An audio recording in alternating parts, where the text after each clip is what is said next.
Halo semua, apa kabar? Ya, setelah libur kemarin jeda di tengah minggu, ya, yang nggak tengah banget sih, hari Selasa. Eh, Hari ini IHSG ditutup merah.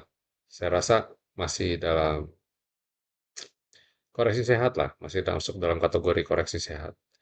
Ya, setelah sebelumnya kita cukup bullish ya, karena dari sisi Iran dan Amerika juga sudah berdamai, harga minyak turun hampir 15% ya.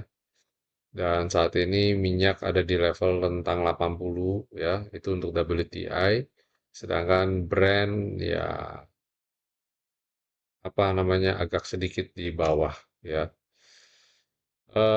Sekitar 70-an kalau nggak salah tadi saya sempat lihat ya. Oh sorry, WTI yang di 77 sedangkan Brent yang 80. So menarik ya. Harusnya besok kalau hari ini masuk kategori sehat, harusnya besok bisa rebound. Kita berdoa aja, moga-moga besok cukup bagus, cukup kencang ya reboundnya. IHSG bisa naik lagi. Coba kita cek kondisi IHSG. Ya, masih di level 6.200. Menurut saya oke. Terus asing membukukan net sell ya, menurut saya nggak terlalu banyak. Kemarin cuma masih di around sekitar 200-an. Coba saya cek yang hari ini. Hmm, Ini transaksi 24,7, terus net buy. Pertama kan dalam sejarah asing ada net buy 2,5 T. Kayaknya ini saham emas deh. Kalau di regular market asing masih net sell di 328 miliar. Jadi relatif masih sehat ya. Kalau lihat apalagi kalau lihat IHSG kayak gini. Ya sudah ketebak. Kemarin kita udah ngomong tentang bagaimana korelasi antara carry line dengan triggernya, yang mana kecenderungan untuk bisa ke areal ini, ke dekat garis putus-putus ini ke trigger, itu punya kecenderungan. Tapi gini, saya nggak mau ya ke sini, kayak contoh lagi di sini, saya nggak mau dia turun sampai bikin lower low, tapi setidaknya dia stabil dulu atau dia cenderung naik.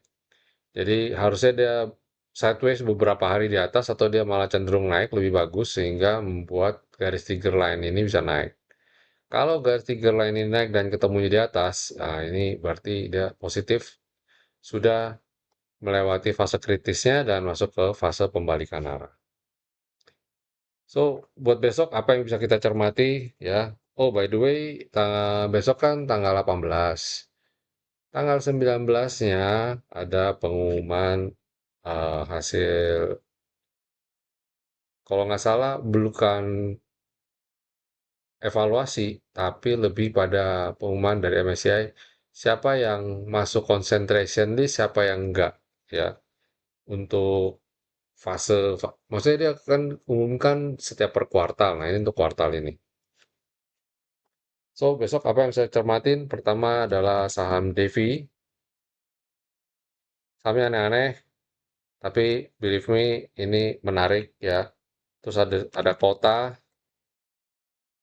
cakep ya.